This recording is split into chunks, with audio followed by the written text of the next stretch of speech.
Beating and surpassing all audience expectations every day. Rush Limbaugh here, executing assigned host duties flawlessly. You know, I meant to mention this yesterday. Let me mention it now and get it out of the way, because the video has gone viral. What reminds me, I got another email today when the president and his entourage arrived via helicopter at the tarmac in Tel Aviv to split for Rome.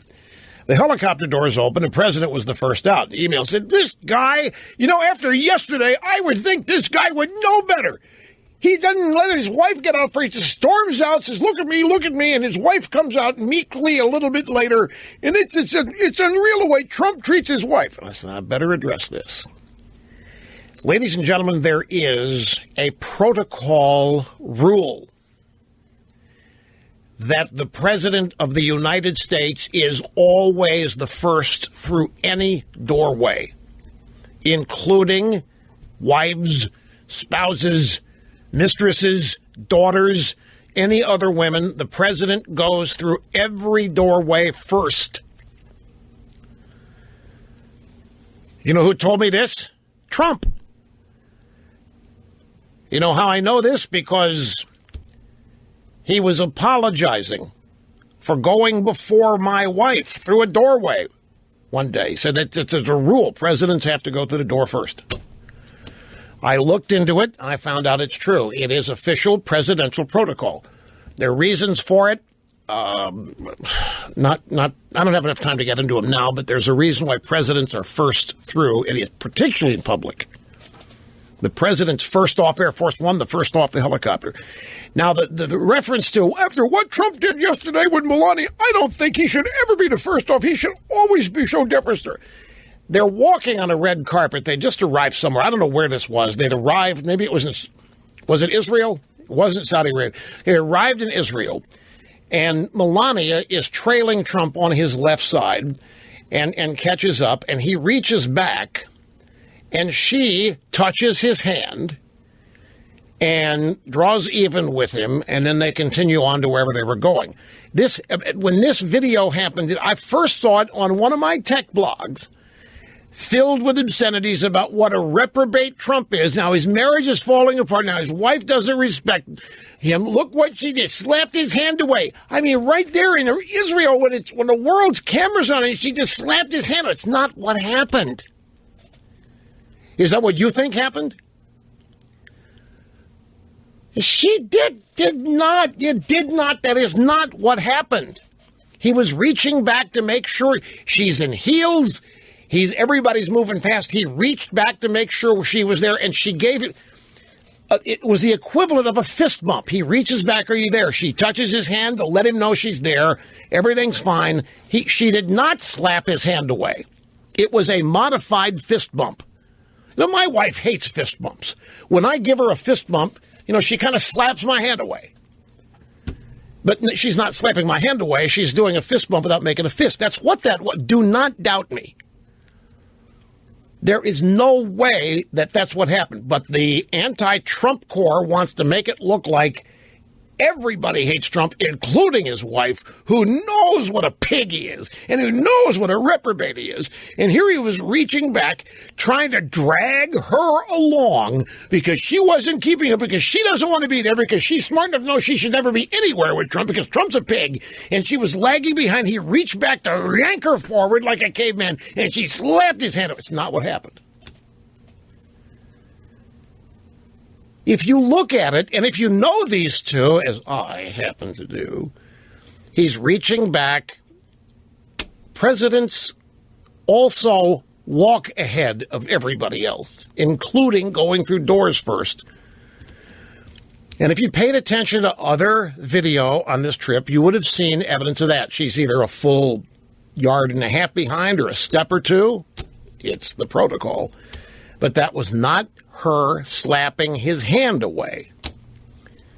But it has gone viral, and that's what everybody thinks it was. And look at what they're imagining. Yeah, he's just a pig.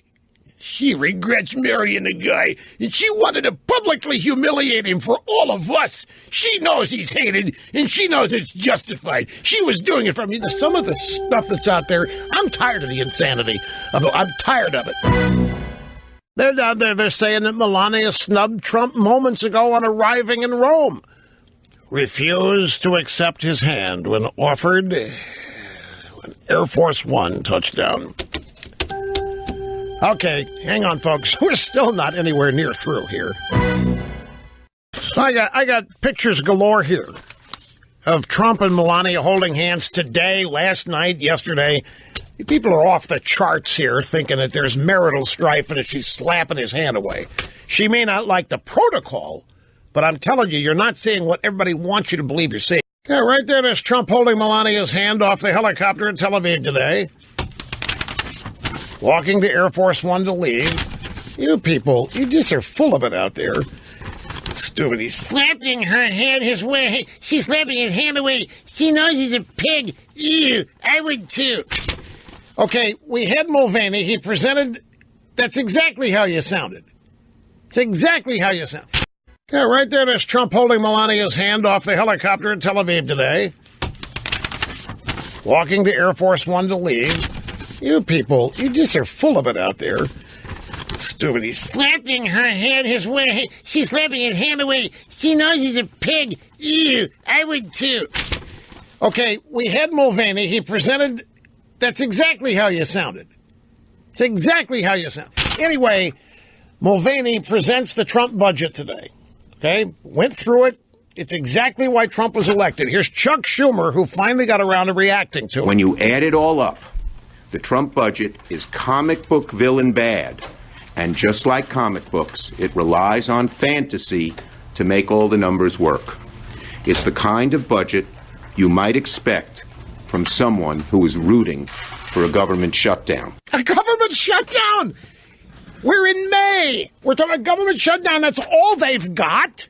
That's the only objection to this. This sounds like somebody you might expect something from somebody who's trying to shut down the government. These people have become intellectually empty. They are vacant.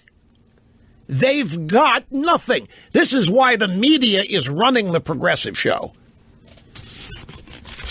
I'm sure people in the media are going, Chuck, don't go there now. Nobody's going to believe shut down the government in May. You watch, somebody in the media is going to admonish Schumer over this. They won't pick up this mantra. They're not going to do that until you get into August. Or September, when everybody comes back. Here's Felicia in Tulsa. Felicia, I'm glad you called. Great to have you here. Hello. Thank you, Mr. Limbaugh. May I call you Rush? Sure, absolutely. Oh, absolutely, sir. This is an honor. I know you know. I know this is an honor to talk to you.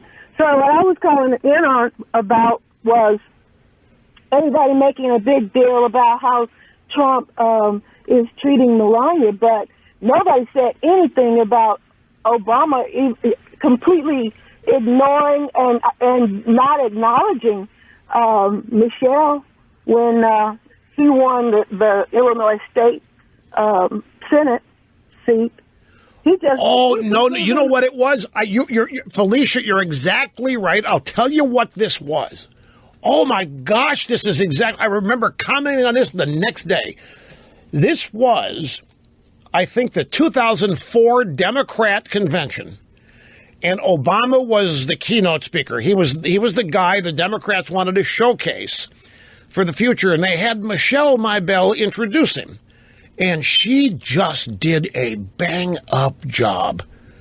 I mean, she made it sound like this is the only man on earth anybody ought to like, look at, pay attention to. She made herself sound like the luckiest woman on earth to have had his babies, and what had to happen for that to happen. She made it sound like this guy was the closest thing to divinity on earth. She just went on and on and on. She kept referring to my man, my hero, my one and only, Barack Obama. And he walked out and ignored her. I will never forget it. This was one of the best introductions of anybody I have ever seen. And he flat out walked out there, and it was as though the Chamber of Commerce had introduced him, and the person was off the stage. She was still on the stage. And when he spoke, he barely even referenced, "Thank you, monsieur. Appreciate it." And I said, my gosh, this guy expected it. He probably wrote it. I thought it was one of the greatest disconnects I had ever seen. I'm not kidding you, folks. I wish we had this in the archive. You need to see it, though. That's the thing.